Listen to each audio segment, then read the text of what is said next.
intended by God for their mutual comfort, health, and joy. Marriage is therefore not to be entered into lightly, but deliberately, soberly, and in reverent fear before our God. Therefore, yes, consent. Christopher, will you now have Christa as your wife to live together in the covenant of holy matrimony? Will you love her, honor her, comfort her, and forsaking all others, be faithful to her as long as you both shall live? Christa, will you now have Christopher as your husband to live together in the covenant of holy matrimony?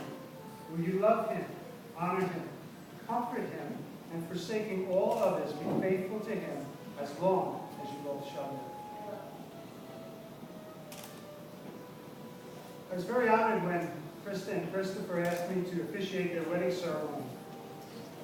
Having known Christa's family for a number of years, I sort of feel like part of their family myself. But even though I knew the family, I never really got to know the couple of Christa and Chris. So we set up a series of counseling sessions where we would get together every few weeks, and we would discuss the topic of marriage and things of God, especially things of God. It was my goal to make sure that they understood the seriousness of the commitment they were making and the importance of the spiritual union that was about to take place. I quickly got to know this couple. I found out that they were very comfortable together and that they complement each other very well. Their personalities adapted to different situations in front of them. When one tended to be a little aggressive, the other one was a little passive, and vice versa as the situation changed. They complemented each other very, very well. I also found out that they were very open to spiritual teaching. They listened intently, which is somewhat of a rarity for a pastor to find, so I really enjoyed that.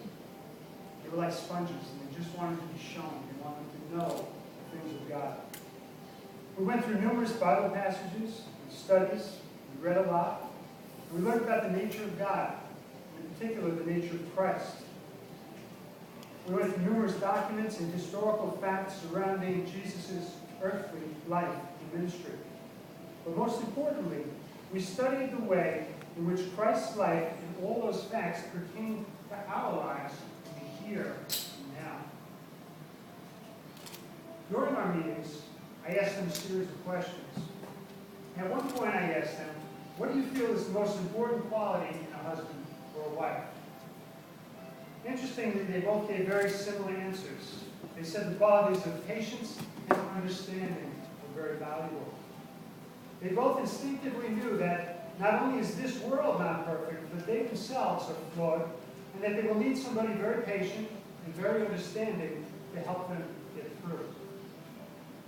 We find that those qualities are exactly like the love we find in God through Christ.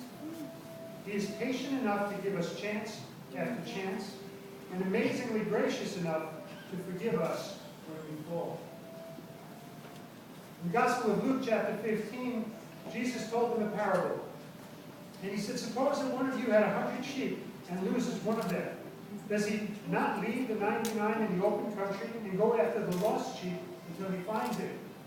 And when he finds it, he joyfully puts it on his shoulders and goes home. Then he calls his friends and neighbors together and says, rejoice with me, I have found my lost sheep. I tell you that in the same way, there will be more rejoicing in heaven over one sinner who repents than over the 99 righteous persons who do not need to repent. Luke's Gospel.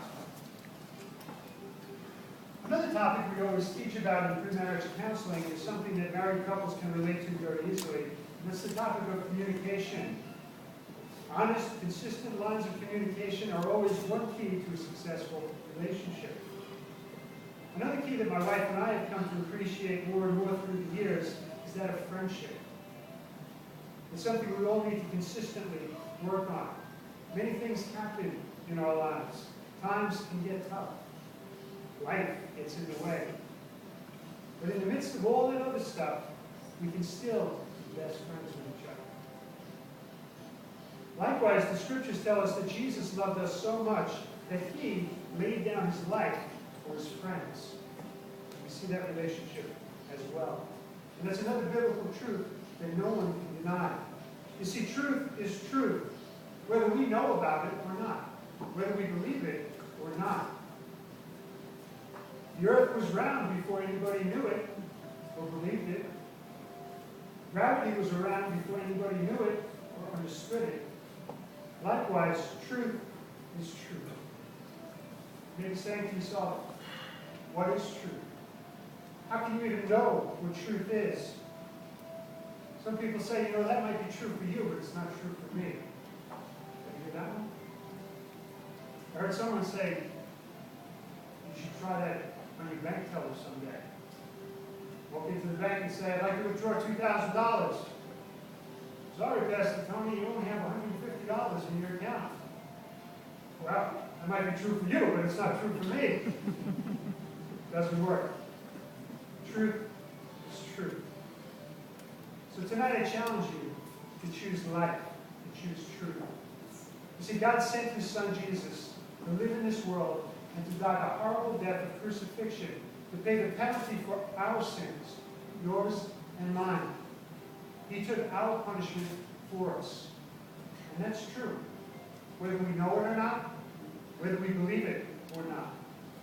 So I encourage each of us tonight to examine your own walk with God, to ask Him to forgive you and to accept the sacrifice that Christ made on the cross for you. So tonight, choose life. Choose truth. One of the last questions I asked Christa and Chris was this: what made you fall in love with each other? And again, very interestingly, they gave very similar answers. They found each other to be caring, compassionate, and kind. Very mature answer for such a young couple. In fact, Christa, I believe that if your father had been able to be here tonight, I believe that he would tell you something to the effect that he's very proud of you.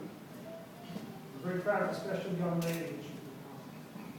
In fact, proud of your whole family for the way they've helped each other and for all they've been able to accomplish these past few years. And Chris, I believe he would have said to you, take good care of my little girl. To both of you, I think the advice he would give, if there's anything you ever need, come to the Heavenly Father in prayer. He cares for you more than anyone else does. So ask Him for His help and ask Him for His guidance. Amen? I ask you to face each other now. We pronounce our vows. I ask you to repeat after me. Christophe first. I, Christopher, take you, Christa, to be my wife, to have and to hold, from this day forward, to love and to cherish all the days of our lives. As God is my witness, I give you my promise. From this moment on, we shall be one. I, Christa, take you, Christopher, to be my husband, to have and to hold, from this day forward, to love and to cherish all the days of our lives. As God is my witness, I give you my promise. From this moment on, we shall be one.